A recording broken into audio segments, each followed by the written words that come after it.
Alright, so today I'm going to be showing you how to replace an over-the-range microwave, or a mounted microwave.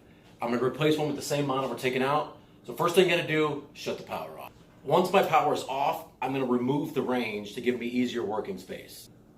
Alright, so once my microwave is unplugged, I've moved my range, my stove out of the way, I bring my ladder into position. I prefer the 4-foot ladder. If you have a 3-foot, that'll work. You don't want something bigger. You don't want the 6-foot or the 8-foot. You need the 3 or 4. So what you're going to do first here, you're going to have, depending on your model, 2 or 3 screws along here. I have 2, and I am going to unplug it. After I unplug it, I can start taking out the screws.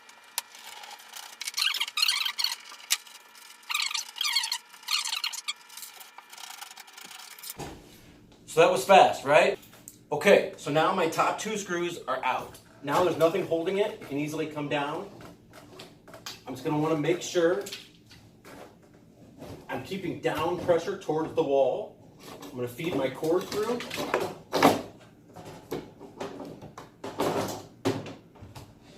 And we'll get into it more as we get to installing a new one, but I'm going to simply pull this forward now.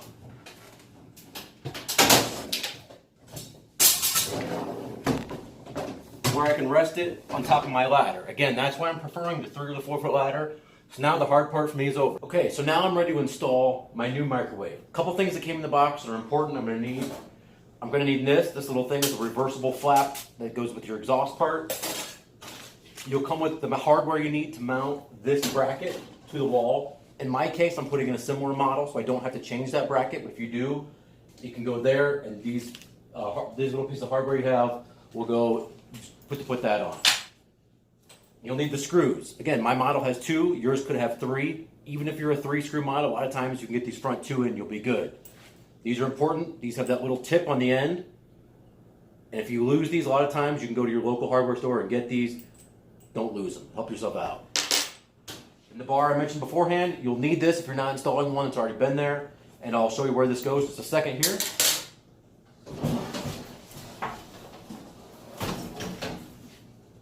So these little hooks here will go into a groove on the bottom of your microwave. That's where before we talked about how we want, once we had it up, we want to tip up to get this off.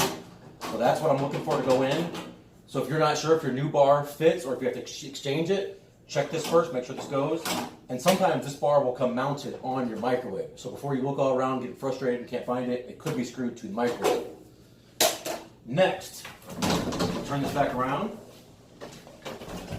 And by the way, a lot of these microwaves will have this plastic on it. Leave that on there because you don't want this door flopping open when you're trying to work on it. Okay? Okay, on the top here you'll see this. If your microwave does not vent out, mine has the vent here where it goes up and it exhausts out of the apartment. Yours may not. And if it doesn't, it just exhausts out of this, and this is how it's already designed to go. This is your fan here. It's going to come through here and blow it. Just gets the heat off the range, but not out of your apartment. In my particular case, I want to use this. I'll show you what to do if you have this. Those screws come out. This comes off. Okay, so now that my screws are out, my motor simply pulls out. We're going to rotate it to face up.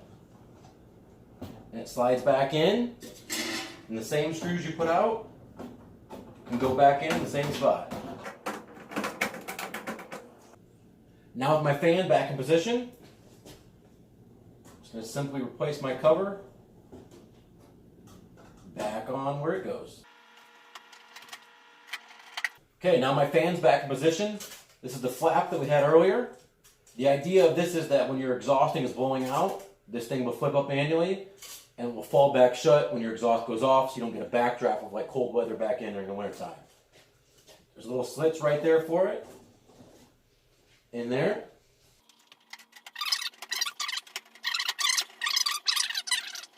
Now that's in, I'm good to go. Alright, so now we're ready to hang our microwave. To hang it, I prefer the electric drill because it's going to be quicker and you are going to have to hold it a little bit during this process. So I want this up here, along with my 2 screws I'm going to need to fit into the top. I want these already up here. Now again, my previous installer had put washers where he had made the holes a little bit too big for the screws.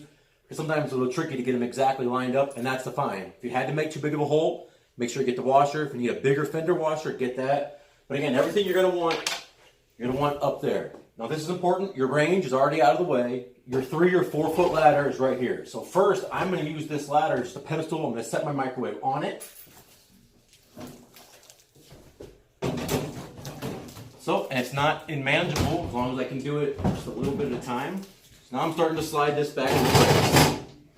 I'm gonna wanna feed my cord through first, because I don't want to have to fight with this later.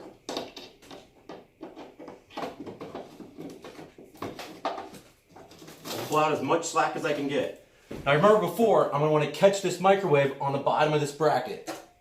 My bracket on the wall is here. I'm going to catch my microwave back first onto this.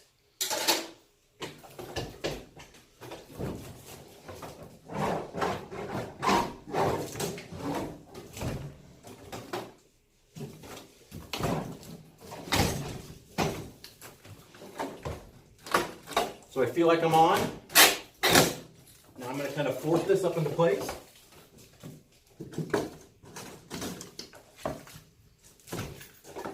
Once I'm into place, my screws down into position. Here's the electric drill, comes in handy. And if you want to position everything out right, you can wait now because it will hang with just one. You can get into a better spot, or you want to put your second screw in.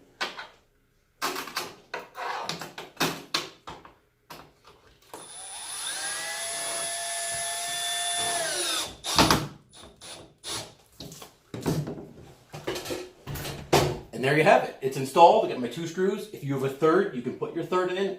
Like I said, a lot of times, even if you have that center screw in your model, it's not always necessary, but if you can get to it and it lines up, go ahead and do it. Microwave plugs in. Don't forget your drill. And now you're ready to put in the incidentals.